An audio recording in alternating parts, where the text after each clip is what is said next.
Tonight on Connecticut's news station, big changes could soon be coming to West Hartford Center, but not all locals are on board. We'll hear from local businesses who have growing concerns over the impact construction will have. And a local teacher accused of behaving inappropriate with multiple students enters a plea in court. And a type of burglary that plagued Connecticut is in the decline. We'll tell you why less and less criminals are targeting your car's catalytic converter. Now at 10, this is Fox 61, Connecticut's news station. And we begin tonight in West Hartford Center, where proposed changes to the area's layout have local businesses concerned. Thanks for joining us here at 10. I'm Brent Harden. And I'm Sarah Sanchez. The town wants to change how the center will look and how it's navigated. But the proposals include nearly a year's worth of construction, and some business owners believe it could do more harm than good. Fox 61's Jake Garcia is live in West Hartford tonight with the details of that proposal and has more on how locals are reacting. Jake? Well, Brent and Sarah, West Hartford Center is a hotspot for restaurants and shops, but a proposed $15 million plan could change the way people park and experience the area.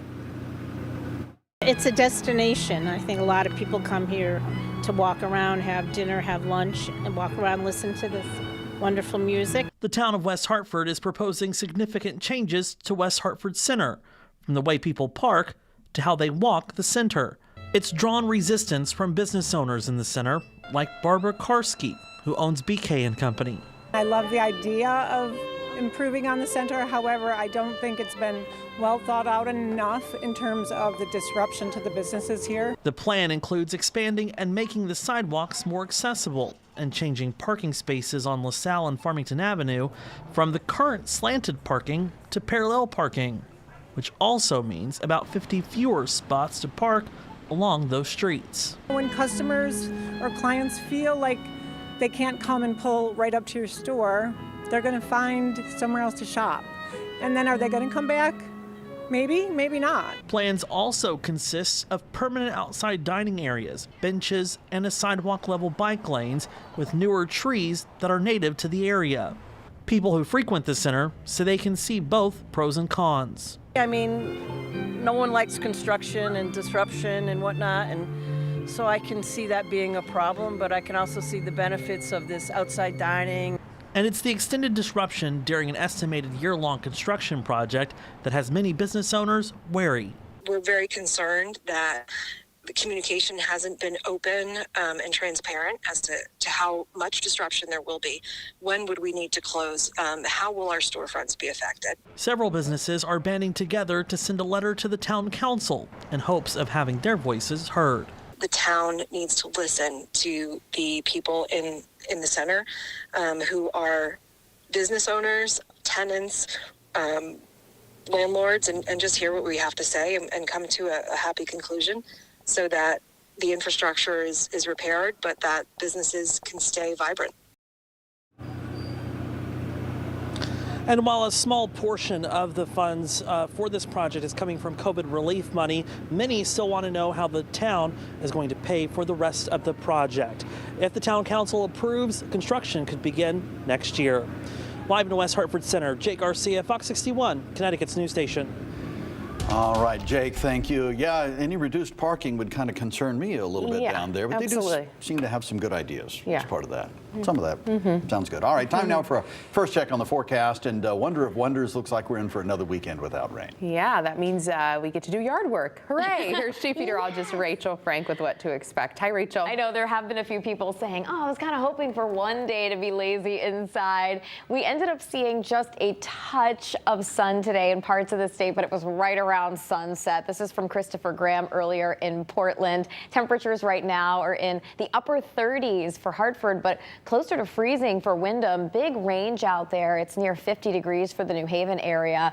After a day of stubborn clouds, finally clearing things out towards sunset, and that sunshine is going to be out not only during the day tomorrow, but for Sunday too. Overnight lows continuing to fall back into the lower to middle 30s inland and upper 30s for the Connecticut shoreline. So a chilly start to the day tomorrow, but appropriate for this time of year. And we'll see high temperatures climb into the upper 40s to right around 50 as we head through tomorrow afternoon with plenty of sunshine. We're going to hang on to that sunshine for Sunday. We'll scrape a few degrees off the high temperature, but either way, both days are going to be excellent for cleaning up the leaves in your yard or whatever you've got going on, especially for Veterans Day parades and observances. We're going to take a look at when rain returns and when temperatures rebound coming up.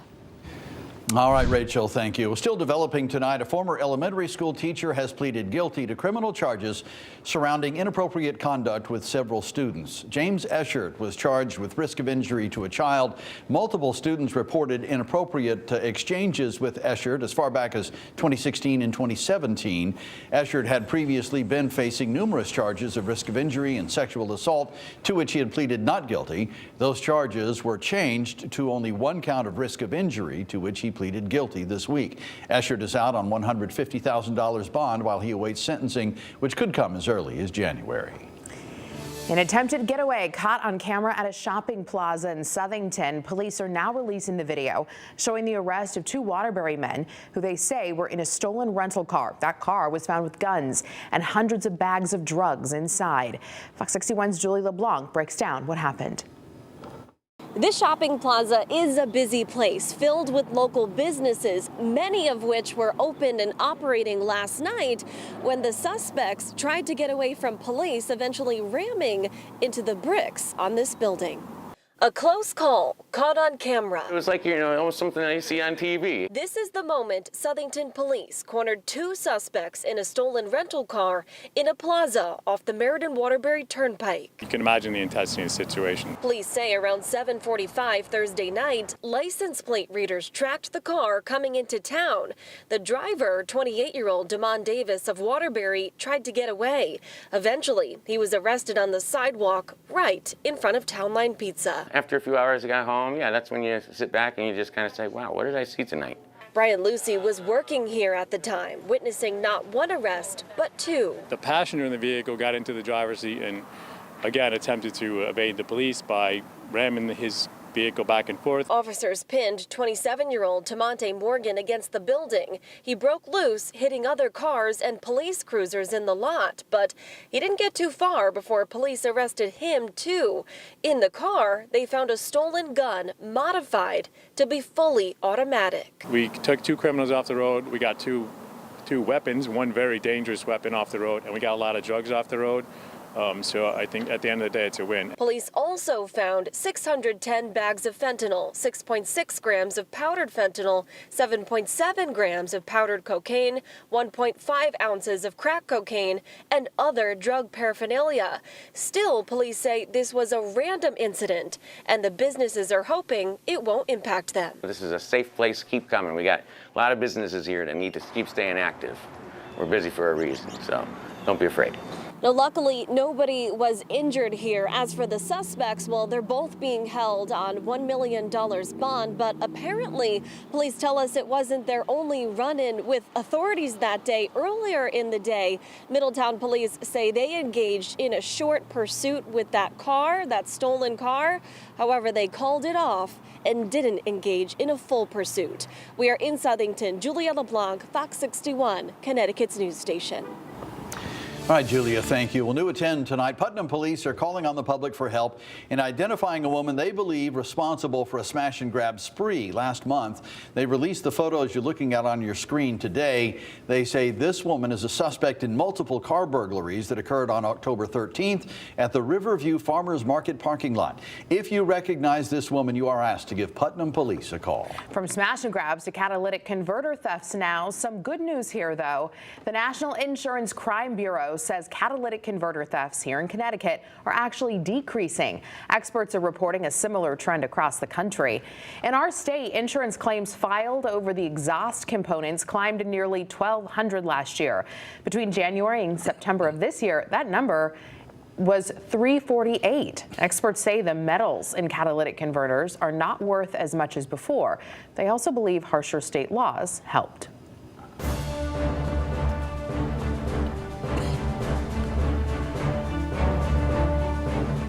Veterans Day was observed across Connecticut today, even though the holiday is traditionally celebrated on November 11th. That's tomorrow, and it's when Edward Rosen turns 100 years young. Today, Senator Richard Blumenthal paid Ed a surprise visit at the Evergreen Crossings Retirement Community in South Windsor. Blumenthal presented him with an award for his service to our country. Rosen served as an Army corporal in World War II. He shared with Fox 61 something his mother and father told him. You know, Ed, you will never forget your birthday because everyone will be celebrating it with you. Now, we asked Rosen the secret to his longevity, and he said, "You have only one body. Take care of that body." Well, happy birthday, Mr. Rosen. Happy Veterans Day, and thank you for your service. West Hartford's Hall High School Choir and Orchestra saluted our area veterans today.